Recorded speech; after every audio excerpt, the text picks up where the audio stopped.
സൗജന്യ ശിശുരോഗ നിർണയ medical camp സംഘടിപ്പിച്ചു. മുതുപിലാക്കാട് ഗവൺമെന്റ് LV-LP സ്കൂളിലാണ് ക്യാമ്പ് നടത്തിയത്. ശാസ്താംകോട്ട MTMM മിഷൻ ആശുപത്രിയുടെ സഹകരണത്തോടെയായിരുന്നു ക്യാമ്പ്.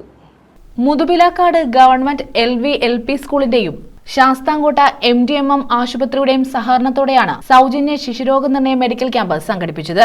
സൗജന്യ മരുന്ന് വിതരണവും മാതാപിതാക്കൾക്ക് ബോധവൽക്കരണവും ഇതോടനുബന്ധിച്ച് നടത്തി. വാർഡംഗം ഉഷാകുമാരി ഉദ്ഘാടനം നിർവഹിച്ചു. നമ്മളെല്ലാവരും ശ്രദ്ധിക്കേണ്ട ഒരു കാര്യമുണ്ട്. കെട്ടിക്കിടക്കുന്ന വെള്ളത്തിലൊക്കെ നമ്മുടെ കുട്ടികളെ കഴിവതും കളിക്കാതൊക്കെ വിടരുത്. അപ്പോൾ അതുപോലെ നമ്മുടെ രക്ഷകർത്താക്കളെല്ലാം നല്ലപോലെ ശ്രദ്ധിക്കേണ്ടതാണ്. ഇപ്പോൾ നമുക്ക് നമ്മുടെ സ്കൂൾ തുറക്കുന്ന സമയമാണ്. നമ്മുടെ MTM ഹോസ്പിറ്റലിൽ ഒരുപാട് ക്യാമ്പുകളൊക്കെ നടത്തി നമുക്ക് പ്രയോജനപ്പെടുത്തിയിട്ടുള്ളതാണ്. ഇപ്പോൾ എൻ്റെ അച്ഛനും അമ്മയും എൻ്റെ ബന്ധുക്കളും എല്ലാവരും ഈ ആശുപത്രി ചികിത്സയാണ്. ഞാൻ എൻ്റെ മോനെ പ്രസവിച്ചത് ഉൾപ്പെടെ ഈ MTM ഹോസ്പിറ്റലിലാണ്. ശിശുരോഗ വിദഗ്ധൻ ഡോക്ടർ അരുൺ രാജ് ക്യാമ്പിന് നേതൃത്വം നൽകി.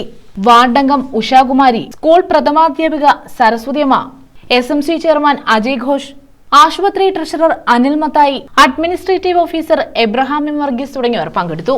നിങ്ങൾക്കൊക്കെ അറിയാം, MTMM മിഷൻ ഹോസ്പിറ്റലിൽ നിന്ന് നേരത്തെ ഉണ്ടായിരുന്ന പീഡിയാട്രീഷ്യൻ ഉണ്ണികൃഷ്ണൻ സാറിന് ഇപ്പോഴും ഈ പ്രദേശത്ത് ആകമാനം ആരാധകർ ഉണ്ടെന്നുള്ളതാണ്. സാറിന് ഫാൻസ് അസോസിയേഷൻ വരെ ഉണ്ട്. അപ്പോൾ ഉണ്ണികൃഷ്ണൻ സാറിന് ശേഷം ഞങ്ങൾക്ക് ലഭിച്ച ഏറ്റവും പ്രഗത്ഭനായ പീഡിയാട്രീഷ്യനാണ് അരുൺ സാർ. സാറ്റർഡേ കൂടി ആയതുകൊണ്ട് വീടുകളിലൊക്കെ ഓരോരുത്തർ യാത്രകൾ പോവുകയും പിന്നെ ഇന്നത്തെ സാഹചര്യം മഴയും കറണ്ടും ഒന്നും ഇല്ലാത്തൊരു സാഹചര്യം കൂടിയാണ്.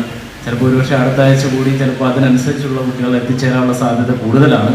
എന്നിരുന്നാൽ തന്നെ ഈ ചടങ്ങിലേക്ക് എല്ലാവിധമുള്ള ആശംസകളും. 21 വരെ ക്യാമ്പ് തുടരും. News bureau, Sasthamkotta.